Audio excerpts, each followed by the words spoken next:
It's a game about planting decisions. Every round in the game is a planting season. We use this as our rainfall. It can fall 6 ways, but a 1 is too little rain, drought. But if I throw this up and it lands a 6, too much rain, it's also a disaster. 2, 3, 4, 5, good rains. If you choose to protect from drought, you plant cassava. So you walk to the cassava side. If you think, maybe we have intense rain this year, you come to the bag of rice. If you think, I think we have good rains, I plant maize and beans, you come to the middle.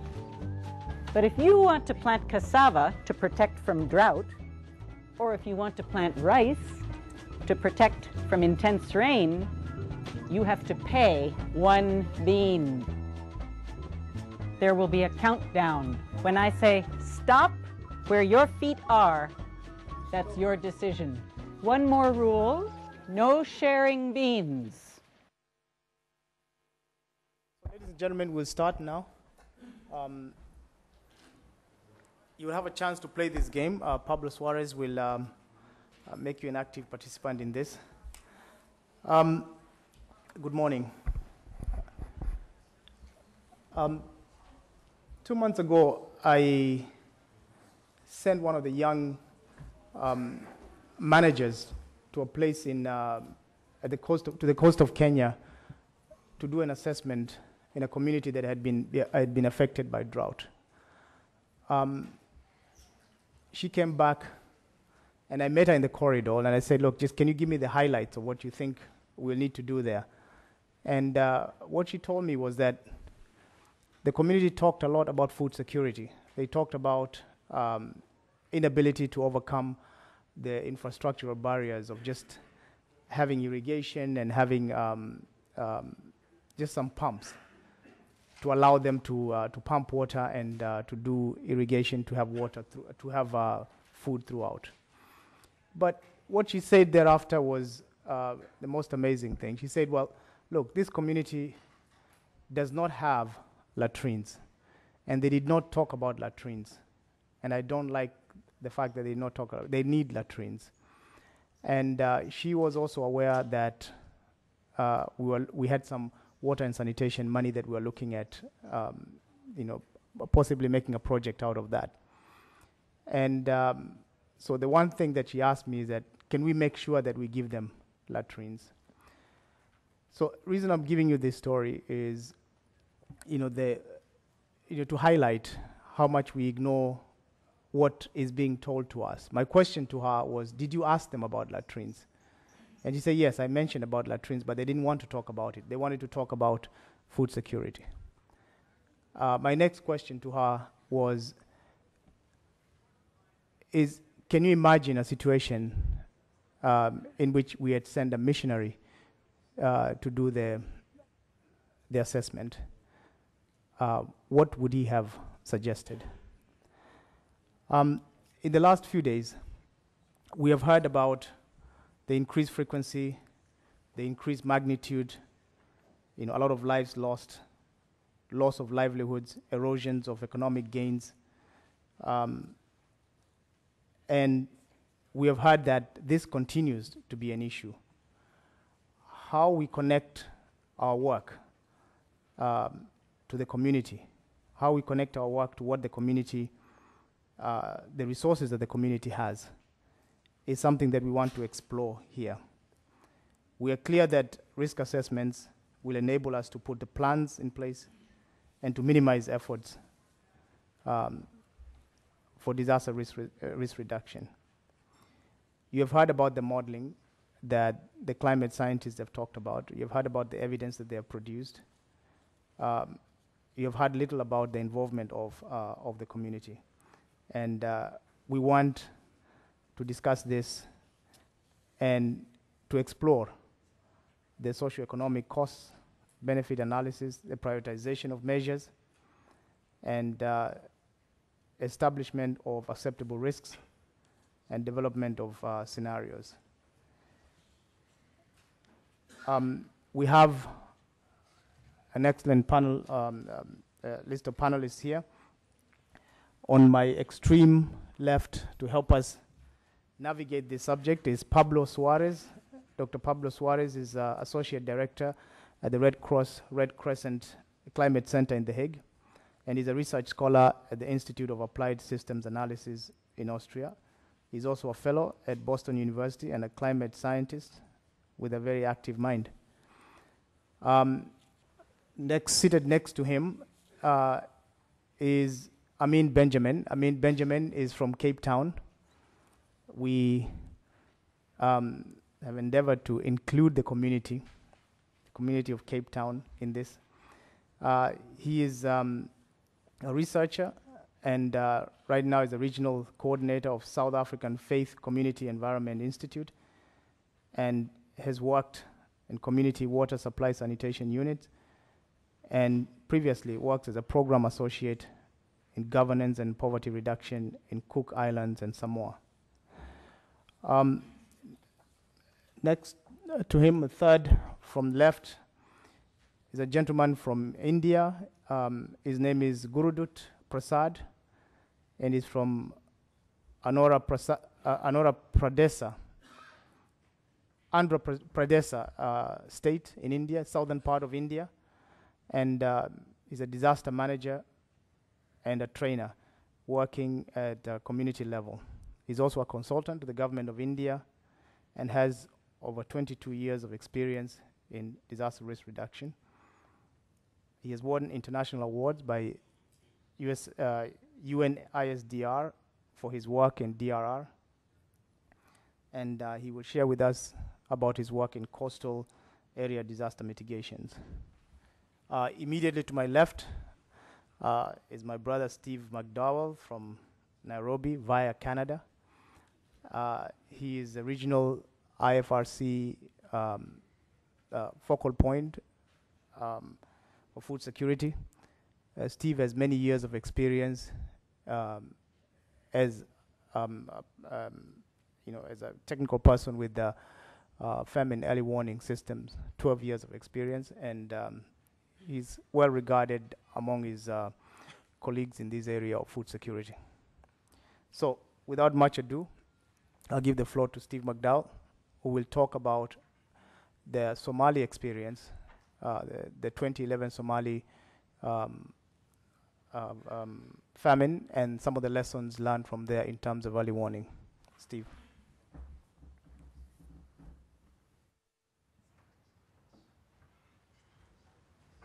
Morning, everyone. Thank you very much, Dr. James Kesia, for this opportunity to make the case for famine early warning systems and risk assessment. The presentation might be hindered by the fact I'll be presenting with Pablo's presentation, but nonetheless I'll push on, which is sort of a cue. I don't know how to actually change the the presentation. This is not my presentation, by the way. Anyways, in the interest of time, wait, is there the microphone as well? No. Okay.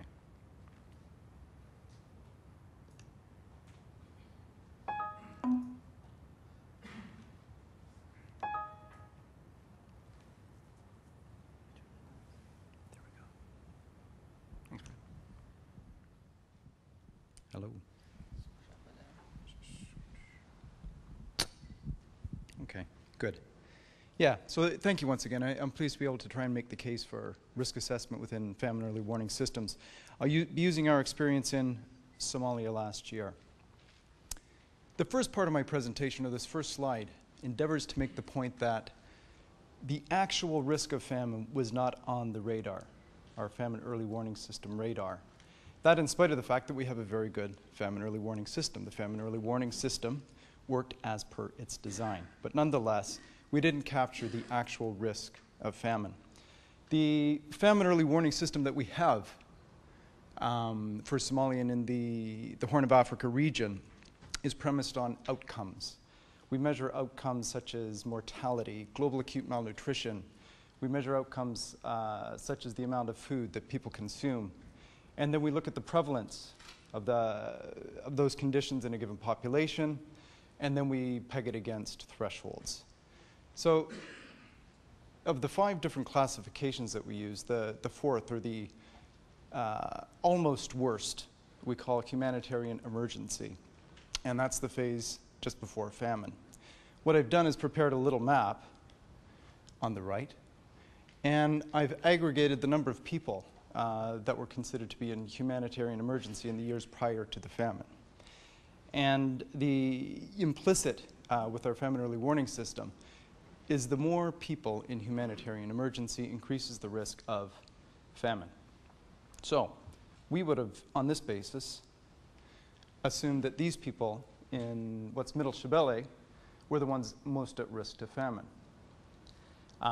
In the years prior to the famine, the predominant hazard was in fact insecurity. This is very much a war-affected community. However, these were the populations that were affected by famine. At least 30% of the famine-affected population lived in these white areas, and the white indicating that there was less people in humanitarian emergency in the years prior to the famine. And in fact, the area that we thought would be most at risk to famine had in fact very few people that fell into famine. Why? Well, in the run-up to the famine itself, starting in about September of 2010, we were very aware of the fact that there was a La Nina event predicted. And for us, for most of our region, that means depressed rainfall. So we were anticipating at least 1, maybe 2 seasons of depressed rainfall. And so almost immediately after these predictions, we did have the failure in rains in late 2010. We saw impacts on that. Our famine early warning system picked up on outcomes. But we were principally looking for populations where the drought might have killed off a family's livestock, where the drought might have actually wiped out a farm's production.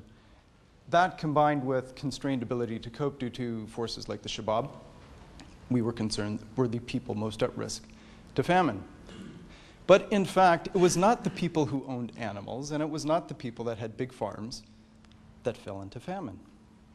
It was the people that lived. If you look at those 3 big icons, there's a river system that flows through there. And it's an area of agriculturalists and agropastoralists. And within that community, most of the community managed to do pretty well. 80 to 90% of the community did not deteriorate into famine. That 80 to 90% was the better off part of the community. They were most drought affected, but they were able to cope. The 10 to 20% that were finally famine affected were poor. Poor people were characterized by not having animals and by not having farms, and they depended on agricultural labor. They depended on agricultural labor both for their income as well as their main source of coping for crisis. And that was wiped out as a result of the harvest failure. So in fact, the risk of famine accrued to populations over-dependent on agricultural labor. And I can assure you, we wish it was on our radar. It wasn't, but part of what we've been doing is to learn from that experience to try and improve our ability to not just monitor humanitarian outcomes, but in fact predict. So, risk assessment, obviously. If in retrospect we can identify this risk so clearly, can we not identify that risk in advance? And in this slide, I'll say there's a pretty good reason why it wasn't on the radar. It's very hard to do well. Some of those problems stem from the fact that it's a difficult area for people who like to count things. One, it's difficult to accurately identify risk, as I pointed out, but then to actually measure it so we can quantify it and include it in our famine early warning systems is a challenge. So some of those challenges that we face with including risk assessment within these famine early warning systems include our ability to actually conduct assessment. One, the operational environment. Difficult to actually be on the ground in South Somalia. Some of the tools that we use for risk assessment focus on natural hazards and are more cumbersome to apply in this complex situation. We have bias. To date, most people assume that the famine resulted because the drought wiped out the livestock of the pastoralists of Somalia. And that was complicated by the presence of al-Shabaab. And I think if we're honest with ourselves, if we look inside our organizations, there's a pretty weak understanding of really what we mean by risk. What's risk versus a need, for example? What's the difference between a risk reduction activity and a community development activity? I can assure you within the Red Cross we struggle with it, and I don't think we're alone. So even if we were able to conduct risk assessments better, look at the context. The famine in Somalia, as I mentioned, was primarily amongst the agricultural laborers. It was the collapse of the agricultural labor market. The people who were agricultural laborers predominantly come from two clans, the Bantu and the Rahanweyn, who are traditionally marginalized in Somalia. They have been historically, that was institutionalized with the creation of the Somali state. It was the Bantu and Rahanweyn who in fact died in the 1991 famine. They died again in the 2011 famine. Identifying risk in the Bantu and Rahanweyn has to be perceived as a political act. Trying to change their risk situation is equally political, and you will confront the status quo, a very competent and driven status quo at that. In addition to that, community risk assessment, what's a community? The communities now, certainly in Somalia, are not defined by the people living in a given area. Take the diaspora, for example. Each year, the Somali diaspora puts in $1 to $2 billion into Somalia through remittances. They have a very vested interest in both development, well-being, as well as risk in the Somali community. Transnational issues influence risk. The Al-Shabaab are not a creation of Somalis, but agendas outside of Somalia. The war on terror is not from Somalia. Again, it comes from outside, and it played a huge role in some of the outcomes that we saw in 2011. So, in as much as we would like to improve our ability to be able to predict, not easy. But if it's not easy, there's very clearly a very strong case for being able to identify these risks and incorporate it in our famine early warning systems. 100,000 people died because of famine between June and November, we estimate, roughly. That sounded too precise, and we don't know for sure, but it was about 100,000 people who died. In addition to that, the kind of risk that exists amongst the Bantu and the Rahanweyn community, large proportions of the community that really have a bad job, but they do it because they have no option. It's not a livelihood of choice, it's a livelihood of necessity. That situation exists across East Africa, where you've got large proportions of these formerly traditional communities who are moving out of the traditional livelihoods for one reason or another. Almost done.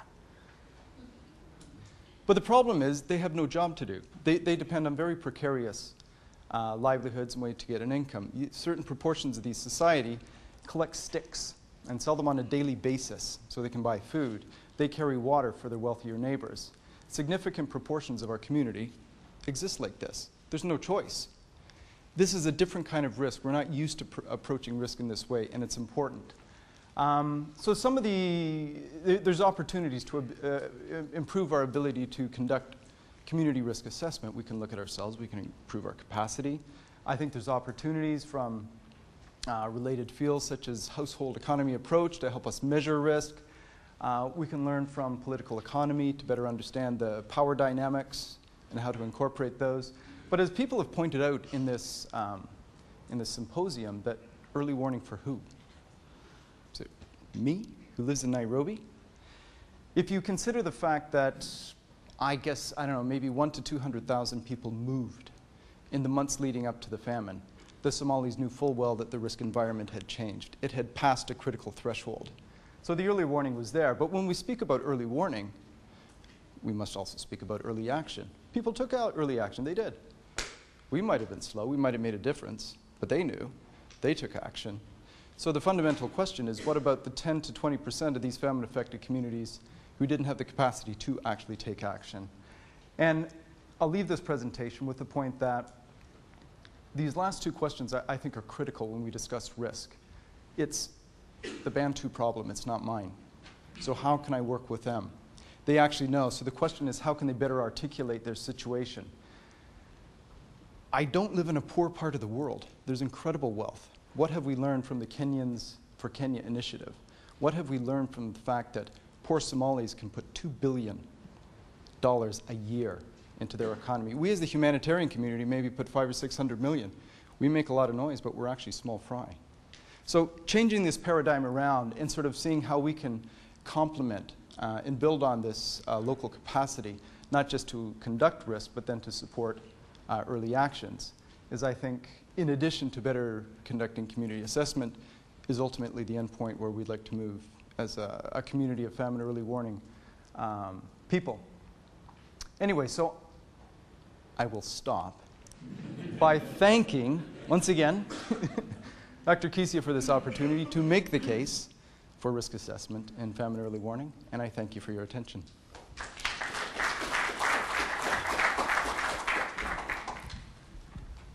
Our next speaker is Gurudut Prasad. Gurudut Prasad is from southern India, and he will talk to us about mainstreaming resilience and the experience of his organization with villages in India.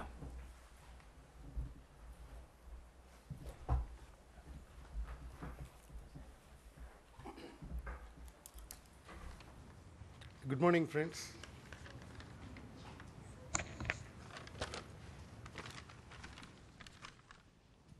My name is Gurudut Prasad, associated with an organization called CADME, Coastal Area Disaster Mitigation Efforts.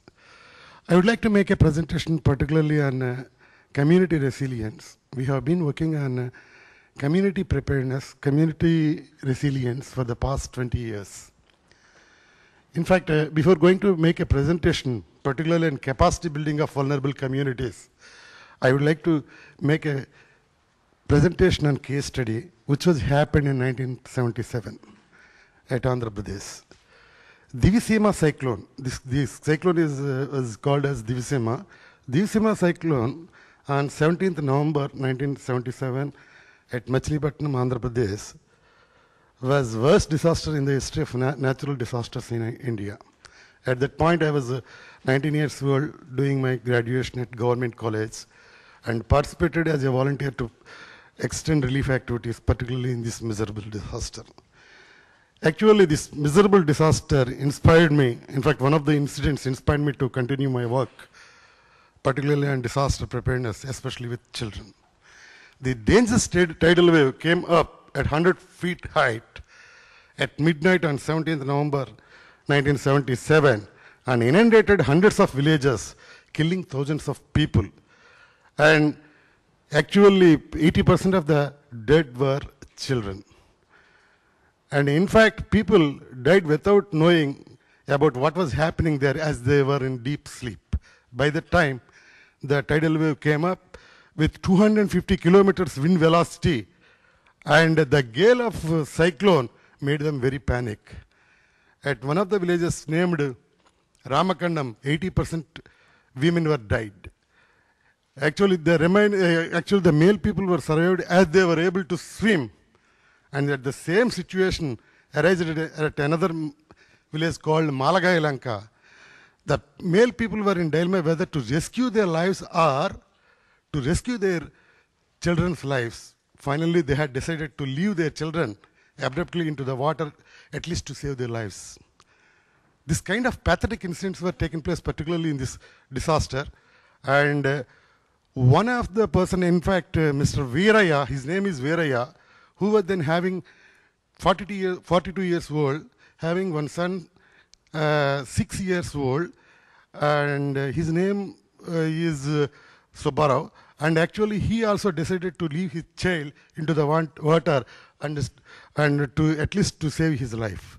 He left his son into the water and started swimming. While swimming, he turned his head again to have a lost sight on his son.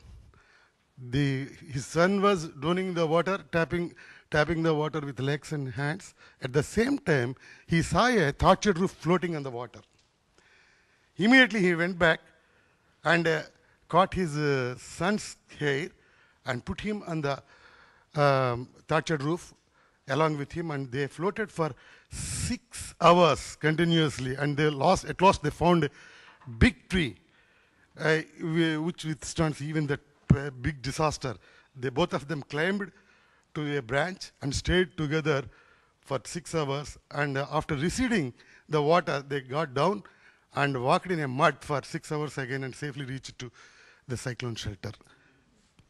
And this actually, when I went to the same village in 1993, I had a discussion with them about this vulnerability assessment. Particularly, I was doing this vulnerability assessment in the village and had a discussion and interaction with them about the problems encountered during that cyclone.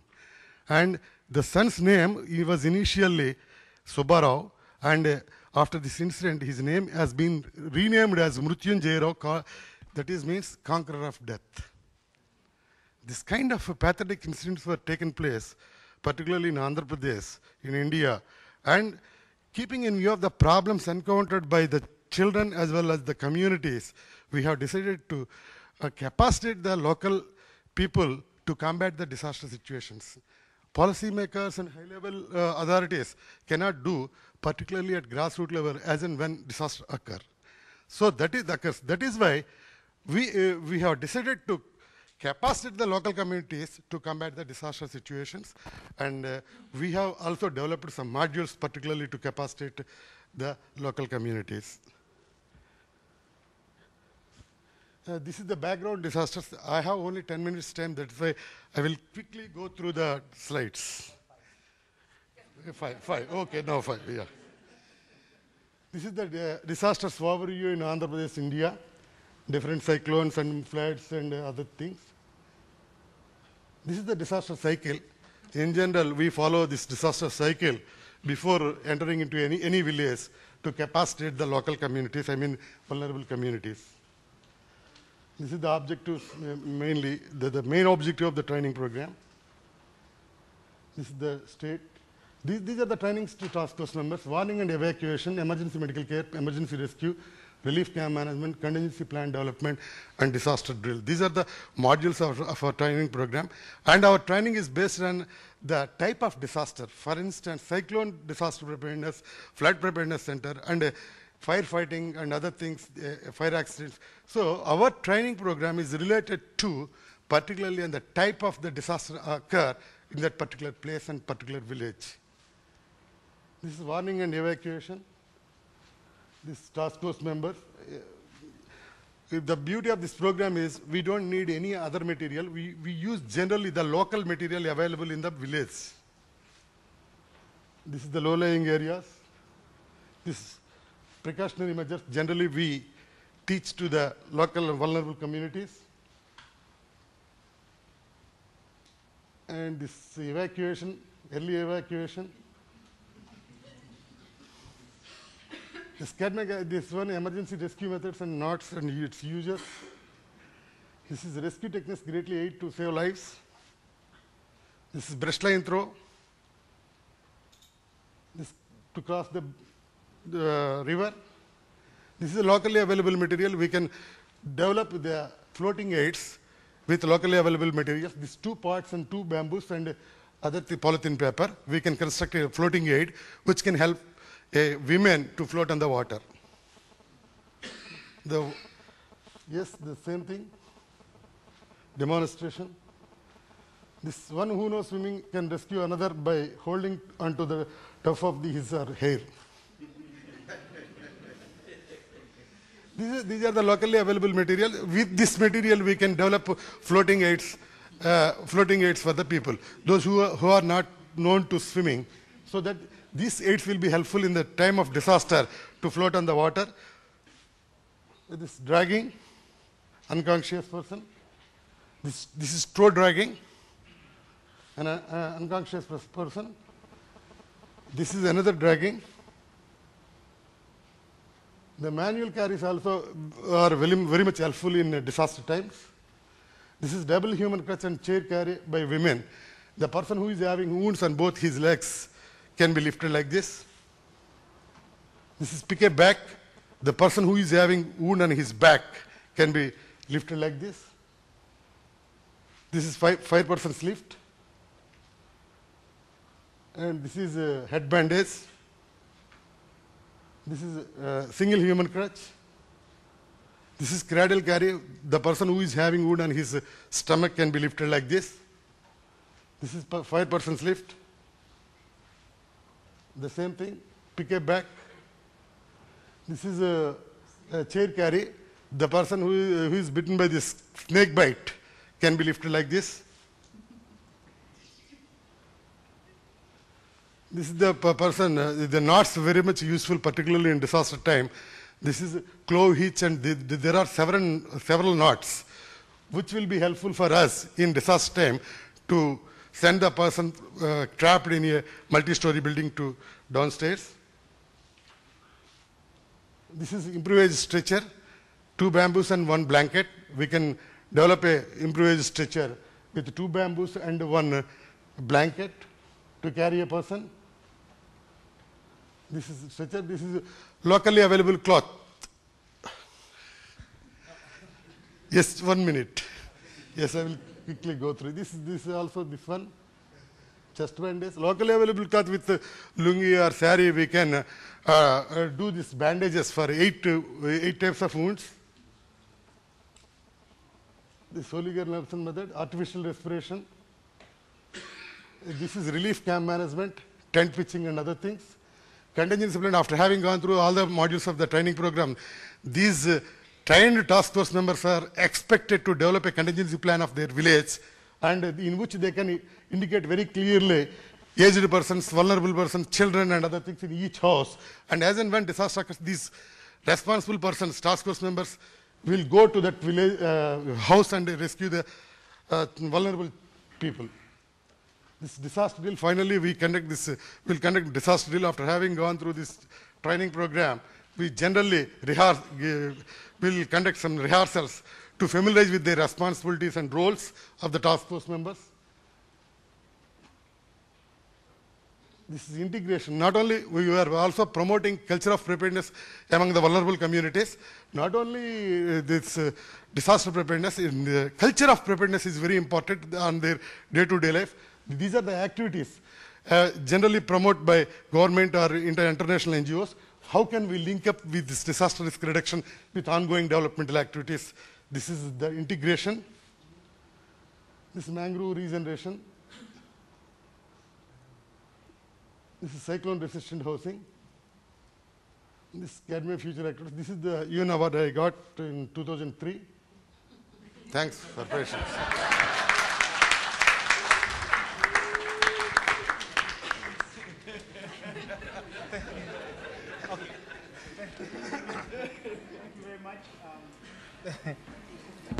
Thank you very much, Guru Dutt. Yeah. I think nobody can see. Oh, sorry. Oh. It's okay. Sorry. Thank you very much. I think at this point nobody can say that the. I have some manuals for chain facilitators. Yeah, that's fine. Yeah. So thank you very much for that, very context-specific presentation. I think we are very clear that nobody can say that communities don't have resources. As we continue to talk about resource-poor setting.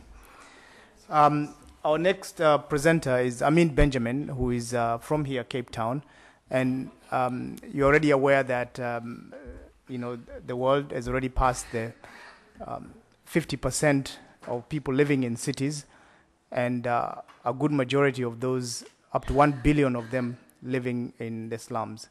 And he's going to talk to us about the risk assessments in the slums.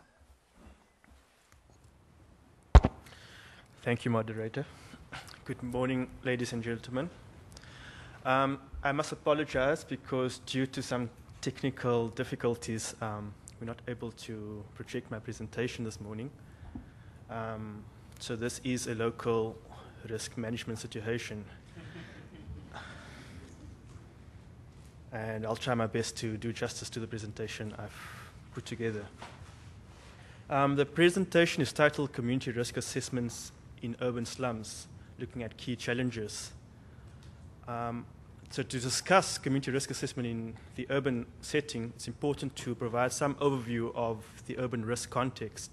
So I just want to provide an introduction to the urban risk context and then speak a bit about the community risk assessment process and key lessons that we've learned, as well as some challenges that emerges in the process. According to the World Bank statistics for 2011, about 70 million people in the developing world migrate annually to cities in search of better employment opportunities. And this places significant pressure on city governments to provide urban infrastructure, services, and safe lands for the growing urban population. Currently, about 1 billion people live in slums, and this is projected to double by 2030 to 2 billion. And this challenge is further exacerbated by the risks associated with climate-related and natural hazards. So some of the risks which an urban environment, as well as the urban population, experiences due to both climate-related and natural hazards may include, for example, impacts on the built environment, where we experience infrastructure damages such as the loss of roads, etc. Increased pressure on sewage and storm water networks, as well as wastewater treatment plants because of the growing population. There's increased demands on energy and water supply, and increased runoff due to the extent of the urban surfaces, and this subsequently leads to increased flooding and greater damages to property. Droughts are also an expected increase with significant impacts on the urban environment, and these are just some sort of impacts to the built environment. Then the natural environment will also be impacted, where natural degradation, or natural environmental degradation, such as coastal erosion, landslides, and vegetation denudation may be seen. Groundwater problems are also a significant risk, and then also general pollution. Then impacts on the urban residents may include, for example, increased illnesses and diseases, loss of livelihoods, and also food insecurity. And these are just to name a few. The urban poor are the most vulnerable to the climate and natural hazards related risks, primarily due to where they live. As cities grow, land becomes scarcer and therefore more expensive. So choosing where to live is a combination of decisions around what is affordable, proximity to income earning opportunities, and generally where residents may have social networks and kinship ties.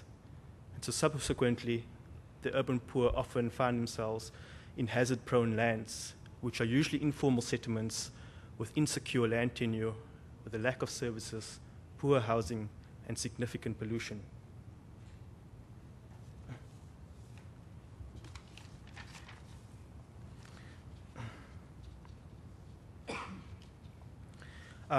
So these conditions are further exacerbated by overcrowding living conditions, the poor services, houses being congested, and so any small hazard can result in a significant disaster with widespread impacts, such as the disruption of services, loss of property, housing damage, widespread or rapid spread of water and vector-borne diseases, injuries, and the loss of lives. So given this situation, case studies have demonstrated that it's very important to understand the hazard conditions or the nature of hazards, the socioeconomic and institutional risks in any city as a first step to develop climate adaptation and disaster risk reduction plans. Community risk assessments is very useful in doing just this, in understanding hazards at the local level, understanding local vulnerability conditions, and ways of reducing risk. But it's important to know that the CRA process, the community risk assessment process, is equally important as the results, and so therefore due attention should be given to the process. The process usually involves 3 steps.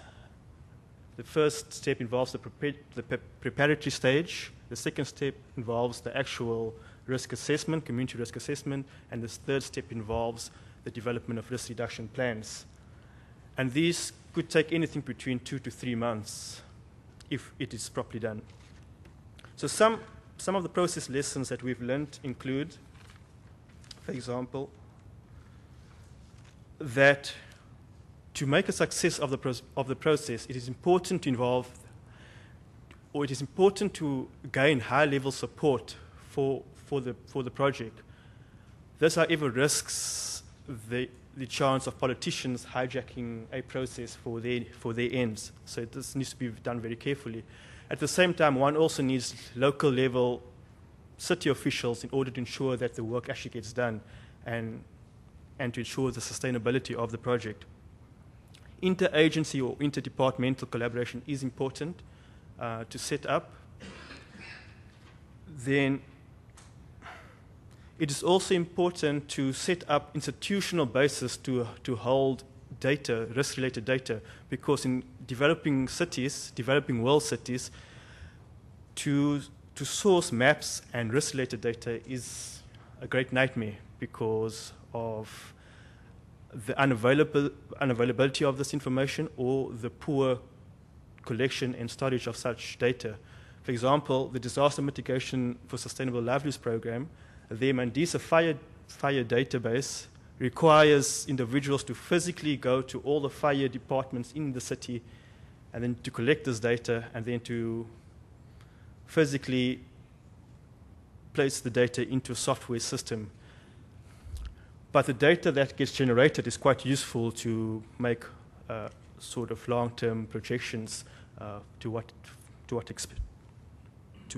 one should expect, and therefore to implement adequate planning.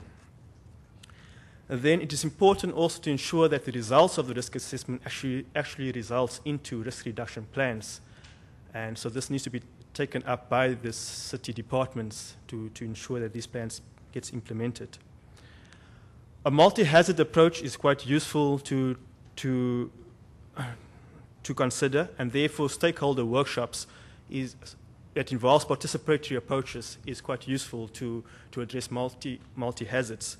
And therefore all stakeholders that are active in a community or in a settlement are needed throughout the process. And stakeholders usually includes the residents, the local leaders, local government, NGOs, and CBOs. So I like to use the analogy of the hand. We know that the hand has 5 fingers, and for the hand to function efficiently, we need all 5 fingers to work effectively. Therefore, all the various stakeholders active in a settlement needs to come aboard in order to ensure that the risk assessment process occurs efficiently. Some challenges include, for example, language barriers, political interests, the difficulty in getting participation, especially participation among city officials to stakeholder workshops, time limitations, like we are experiencing now, and then finally the uptake of the CRA results into plans. And I think I'll end at that. And then just to conclude that if the process is done properly from the beginning, then the results will be most effective, which will or should result into risk reduction of a particular at-risk settlement. Thank you. Thank you very much. I mean, doing a presentation in spite of the hiccups that we have. We, I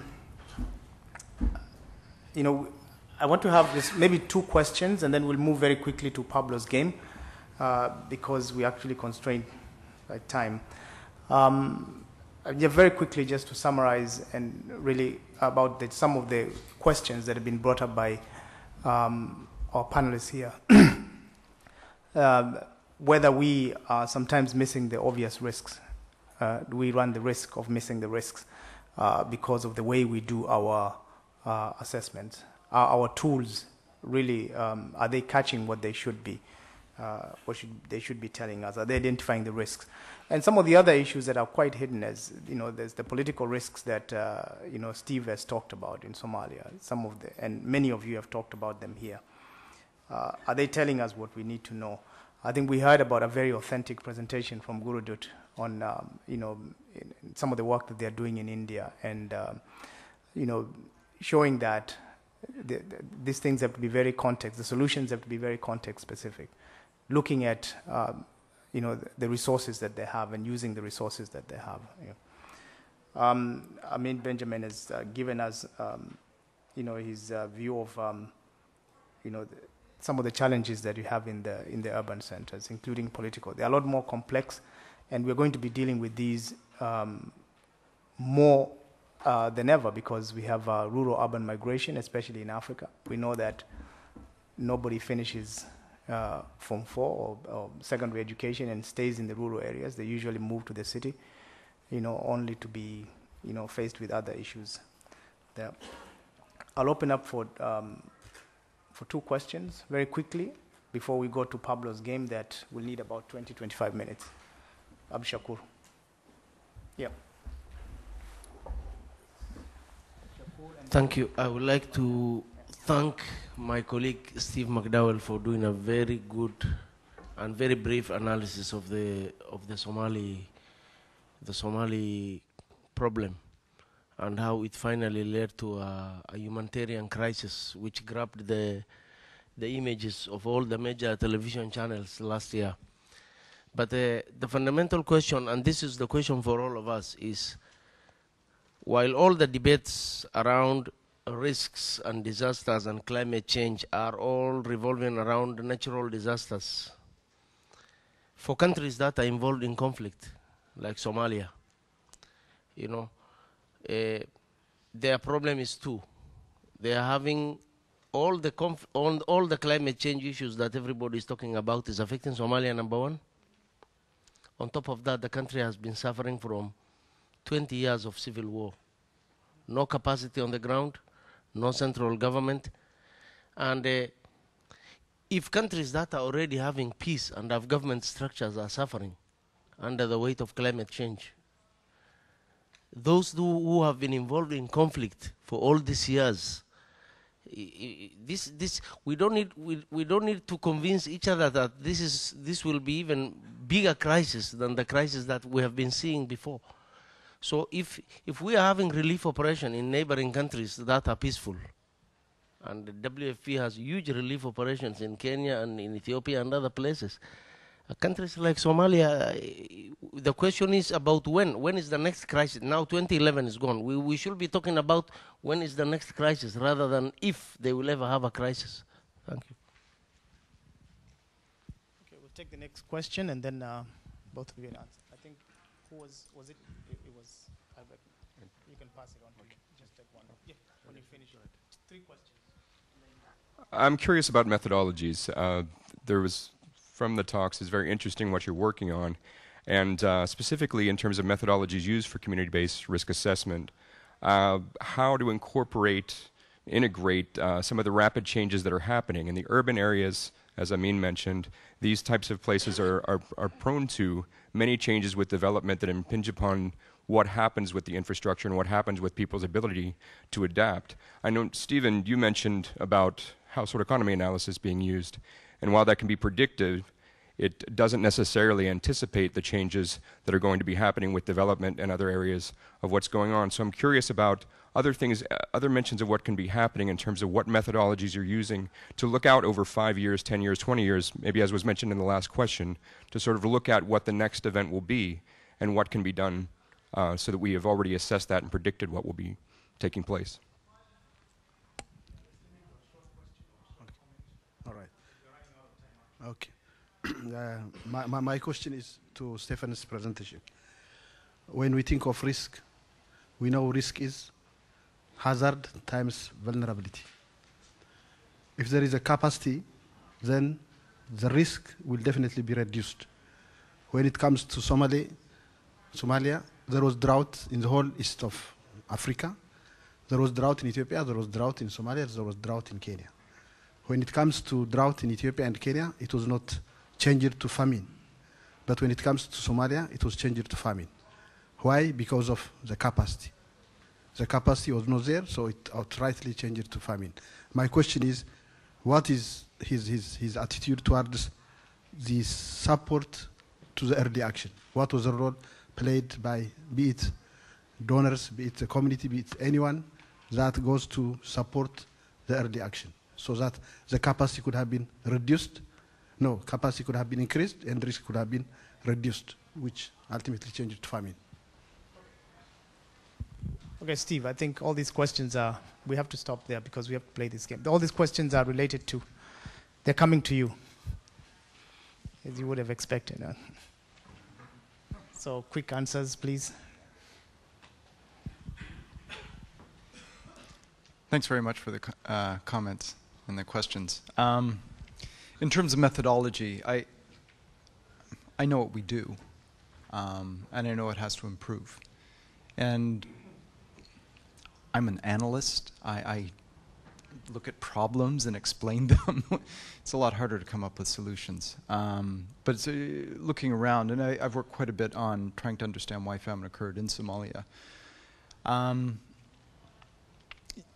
In terms of early warning, our early warning system is not predictive. And I think there was a very nice quotation from the presentation, or in the last session about in the absence of being able to say decisively something will happen, inertia follows. Wrestling with some of these things, I think, is the challenge. We've got to find different tools that help us move from observing things that happened into prediction. And quantifying how much people can actually cope with the crisis is something that household economy can do. I think one of the challenges it faces is it's so labor and cost intensive to be able to quantify it. It's ultimately not practical, because I think this speaks to some of the other comments that we're making. The rate of change is massive and we can't keep up with it. This is why we're missing emerging risks like this. So no, I apologize. All I wanted to do with the presentation is sort of flag the fact that, you know, it's going to take a lot of minds together to find out the methodologies that can actually identify and predict risk and sort of the level of risk that will accrue to a given situation. And that I think that very much relates to the second question about the early response. What happened, it was very clear by early 2011 that there was extreme conditions emerging, and we started using the word of famine, or the likelihood of famine. But again, because we couldn't say with any certainty there was going to be a famine, inertia followed. Should we do this? Should we do that? Should we push the button? Should we not? And we also didn't understand what was actually going on. We didn't understand the risk. The fact is, if we had put in cash interventions in March, even April 2011, I firmly believe we could have reduced that mortality toll substantially. People just needed a few bucks. They didn't have a job. They had a lousy job. Their jobs were wiped out overnight. They couldn't afford food. If they had a job or if they had food, people would not have had to have died. We were unable to clearly state what the future would hold, and we weren't clearly able to articulate the problem. There was ideas, but in the absence of consensus, it constrained action. But all it took was the FSNAU to announce famine together with FuseNet. And the minute that announcement was made, there was hundreds of $millions that came forth, and there was actions that were tabled and ready to go. But nonetheless, 100,000 people died. Thank you, Steve. We'll change gears very quickly. We have Pablo Suarez, who has games. He what exactly do you call them? He is innovative in a manner in which he engages communities, gets communities to play games to understand risks of climate change, to understand their own risks. And I'll let him take us through it very quickly. Before you go, James, take these 2 beans. Same to you. I already gave them to them. First row, you already have your beans? Yes. Same here? Good. Hi, everyone. My name is Pablo. I'm from Argentina. I'm a researcher at Boston University, but most of my time I'm a humanitarian worker. I work with the Red Cross, Red Crescent Climate Center, helping inject climate knowledge into humanitarian decision-making. 7 years ago when I joined, I was mostly going to villages to show IPCC reports and the like, successfully putting people to sleep. It doesn't work. The conventional way of communication doesn't work, as we heard from that forecast. People need a better way to understand how knowledge can link to action, including the consequences of failing to act like we saw in Somalia, but also the consequences of acting in vain. We are so convinced that we should do more about risk management, invest more. Well, what if the investment is made and the disaster doesn't happen? So what we're going to do now is to inhabit the future. As a system dynamics modeler, instead of doing computer models, I'm now designing games, participatory games that allow people to inhabit the complexity of decision making. So the rules are going to be very simple. Because of time, I'm going to limit it to the first row, the panelists, the first row here, and maybe the second row there. We'll see how that space works. In this game, which is going to be very short, there's going to be winners and losers. Losers are all who have to pay beans and don't have any. Okay? Winners, there's going to be individual winners and team winners. The individual winner is the person who ends with the most beans and will win a very fancy Sally Williams chocolate from the hotel across the street. There's also going to be teams, villages. The village that collectively loses fewest farmers, the community that keeps all the farmers from migrating, will win an equally fancy Tuscan pastry selection. Also from across the street, 5-star hotel is where I bought this. So, everyone with beans, come over. Please, let's make it quickly. I'm going to ask you a question and you're going to answer with your feet. This is how the game works. Very simple. If you are male, go to that end. If you're female, go to that end. Yes, start distributing 2 beans per each. When they all got it, they come. Okay, so we can already see, very simply, how much gender imbalance there is in the first few rows. A very simple activity already allows us to see the difference. And that difference can manifest itself, for example, in vulnerability. We know that gender plays a role in the impact of disasters. In this game, you're going to make decisions by walking. Welcome the second row, so we have more of a crowd. Come over quickly, please. Bring your beans. You all start with 2 beans. That's your budget as a farmer. What's going to happen is that you're going to make planting decisions, and depending on your decision and on the rains, there's going to be consequences. This is not a die. This is the probability distribution function of precipitation based on the past record. Is that clear? You look at the past, most years are fine. If you grow maize, rains are good, you get maize. But, you know, sometimes you get a 4. That's about normal rains, what in this place we call average. Other times, well, another 4. You can have 2 good seasons in a row, but sometimes you can have a 6. What is that? Too much rain. If you plant the usual, you're in trouble, crop failure. Unless you plant rice, unless you prepare for too much rain. In urban settings, we prepare for too much rain with this. So we're going to use this umbrella to represent preparing for too much rain. I'm going to put it on this side, which means, okay, there you go. Walking to this side will mean preparedness against a 6. Similarly, a 1 is too little rain. What does it mean? Drought, crop failure, unless you plant the right crop, say cassava, which does fine. So let's have half of you come over here, half of you come over there. Can you swap? So we have some gender balance in the teams. Excellent. So your village A, your village 1. Okay? As farmers, you each have 2 beans. Apologies to those of you who are not playing now. You'll have a chance to play another game during lunch if you want. So as a farmer, if you stand this village, please no crossing to the other village. There's a river full of crocodiles here. Okay, there we are. No crossing. If you want to plant maize, you have to stay in the center. This means I'm planting maize. I'm hoping for no flood and no drought. If you think there may be a flood, there may be too much rain, you go to the side of the umbrella. You walk to this side. That means you planted rice, which is fine. If you fear a 1, you come to this other side. So your feet will express your choice. Now, you already have maize. So if you stay in the center and you plant maize, you don't need to pay for anything. You already have the seed. But if you want to plant rice, if you want to walk to this side for preparing for too much rain, you have to pay 1 bean to get the rice seeds. So there will be a countdown. At the end of it, I'd say 5, 4, 3, 2, 1, stop. When I say stop, you stop. You don't move. If you're standing here, you don't have to pay. You planted maize. No disaster means you gain 2 beans. Good rains, you gain 2 beans.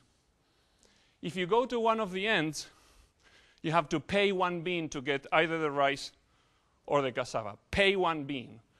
But then if the rains are normal or whatever you invested in, then you also gain 2. Okay? Can we, let's put the rules here. Thanks for pushing the buttons. Yeah, go put the one that says, that has the matrix of disasters. There we go. So, very simple. If you go to flood preparedness or drought preparedness, you have to pay 1 bean. Then we roll the rains. If it's normal rains, my goodness, I promise it's not loaded. If it's normal rains, everyone gets 2 beans. If it's a flood, those who came over here get 2 beans. Everyone else has to pay 4 beans because you have to eat. But if you don't have 4 beans, what happens? You don't have food. You have to migrate. You go to the shantytown. You go sit down. You're out of the game. You're out. You're out.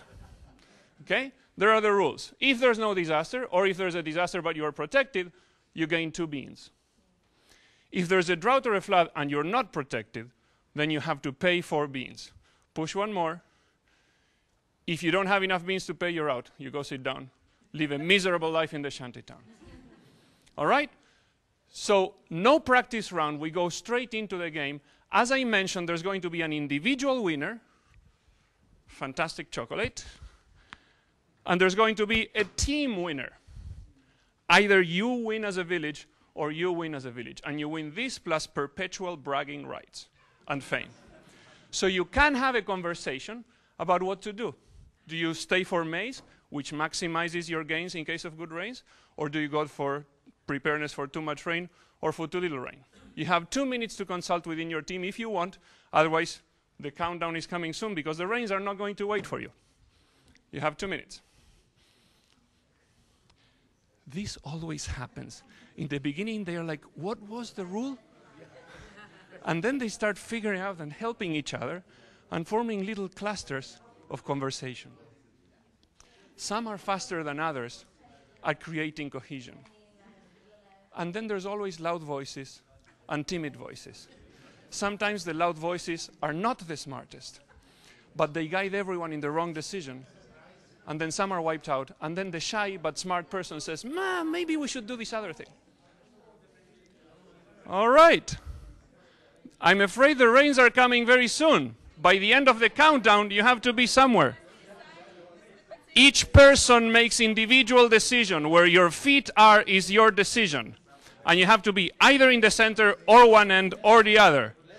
5, 4, 3, 2, 1, and the end is the protection, otherwise it's not. Stop! Okay, you guys are all planting maize, correct? These guys, we have some planting maize, some planting cassava, and some planting rice, with the exact same rules.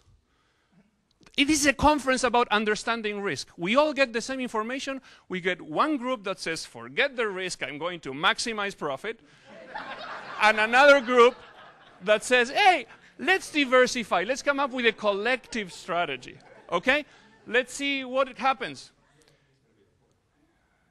Those who are on the end have to pay 1 bean because protection is not always free. Thank you very much. Martin collected from there, I collected from here. Here comes the rains. Again, I promise it's not loaded. It's a drought. So these three guys get 2 beans each. Martin, can you pay? Everybody else, you're out. Go migrate. We collect your beans.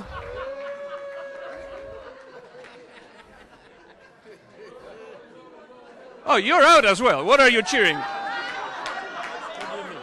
You planted maize. Your team hasn't won yet. You go. So, welcome to the Understanding Risk Forum. One season out of, 25 farmers, only 3 farmers left. We already know that this team will not be the winner, but we don't know if that team will be the winner because life keeps going. Let's play 4 more seasons. Okay, what are you going to do? So now how many beans do you have? You each have 3 beans. So if you make the wrong decision now, you're still wiped out. So what are you going to do? You have 1 minute to consult.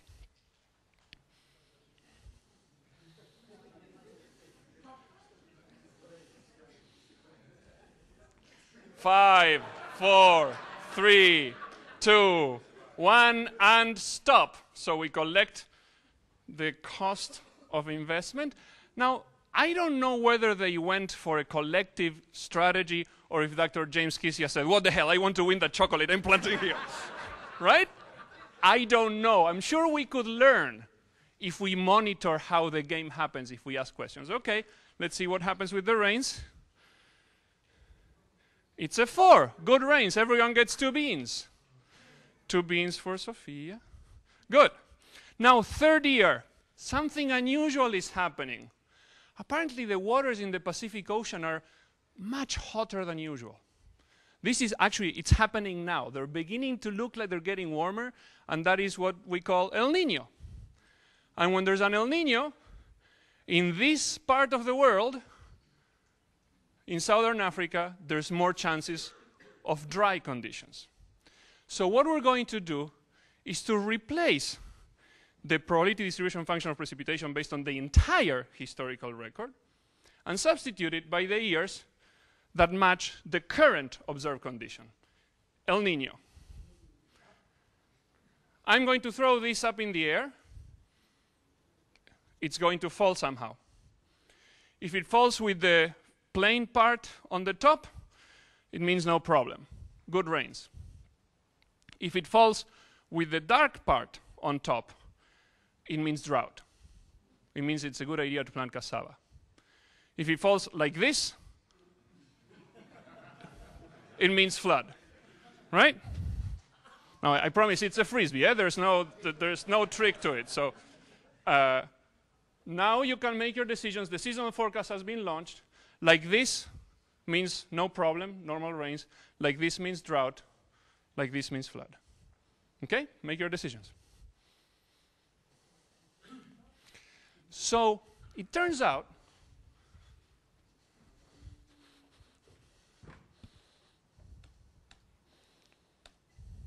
that this is how we communicate forecasts. You keep thinking if you want. This is how we show forecasts. But if you tell people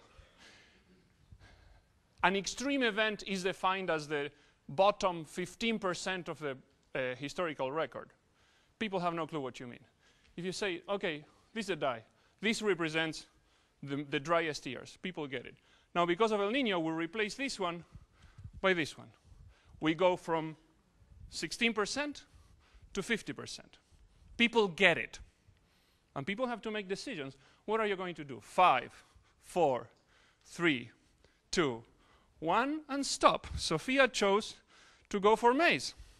She understands the risk and is willing to take a risk. Why? How many beans do you have? She has 4. If there's a drought, she can live with it. She'll have no beans left. Let's see. Good rain. Everyone gets 2 beans.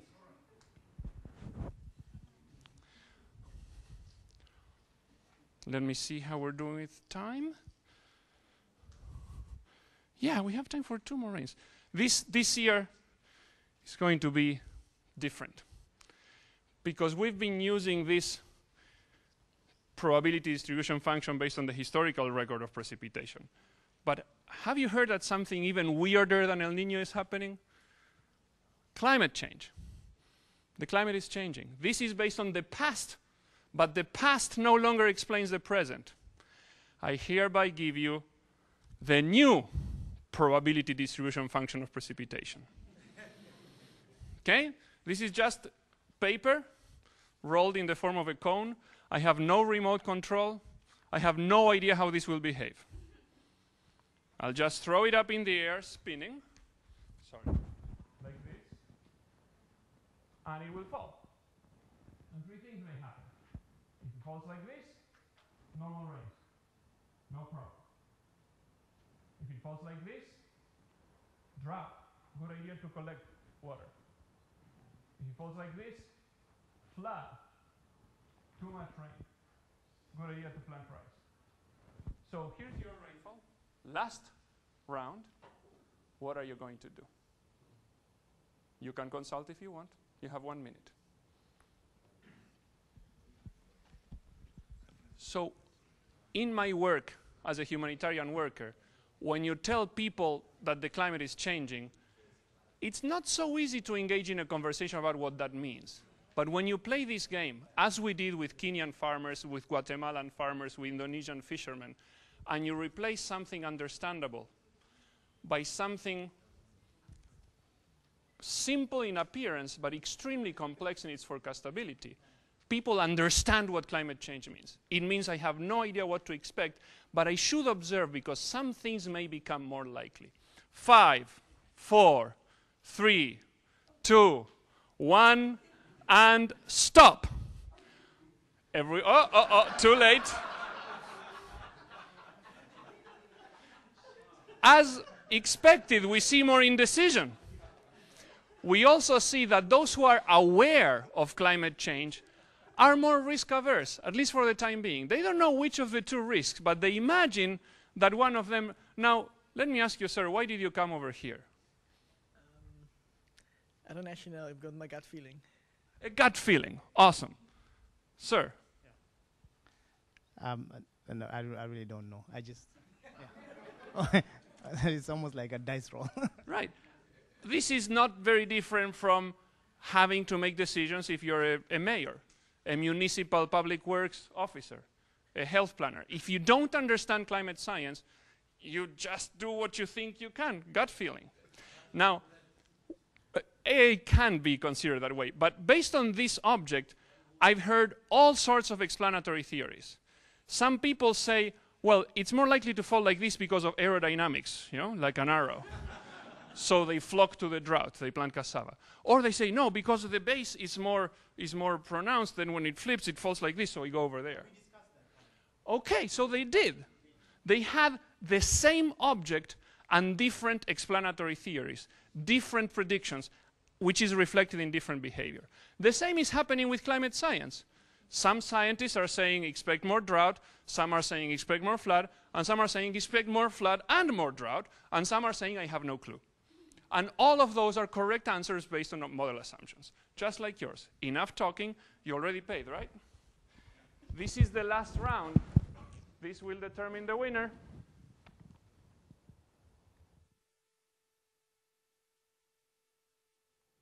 Normal rains. So everyone gets 2, but they all invested 1. And this is part of our problem. We tell people, oh, the climate is changing, extreme disasters are coming, prepare, invest in risk reduction. Next 2 years come like this. What do people think?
And yeah, I can use the microphone now.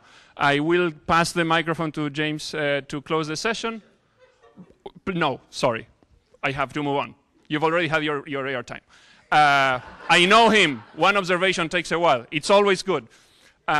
So, very quickly, games can help. If games are designed right, they can capture the essence of a complex system involving people, involving nature, such as rains, and involving decisions with consequences. We've designed over 20 games, some about complex insurance instruments for illiterate farmers in Ethiopia, the R4 project that Niels presented about, some about farming, some about fishing, some about infrastructure, and we can do more. We work with the World Bank, with Rockefeller Foundation, with WFP, with many others. If you're interested, come talk to me or to Martin, who is somewhere around over there. And over lunch, if you take your lunch, and as Martin said, go to the end where the screen is, we'll have another game. I'm pretty sure that we can accommodate a lot, but not everyone, so go early and you will play. Thank you very much. James, this is yours. Thank you, Pablo. I mean, I think that drove the point home on climate change and decision-making at community level. I want to thank all our panelists and to thank you, the audience, for being with us all this time, almost past your, the time that was allotted to us. Thank you very much.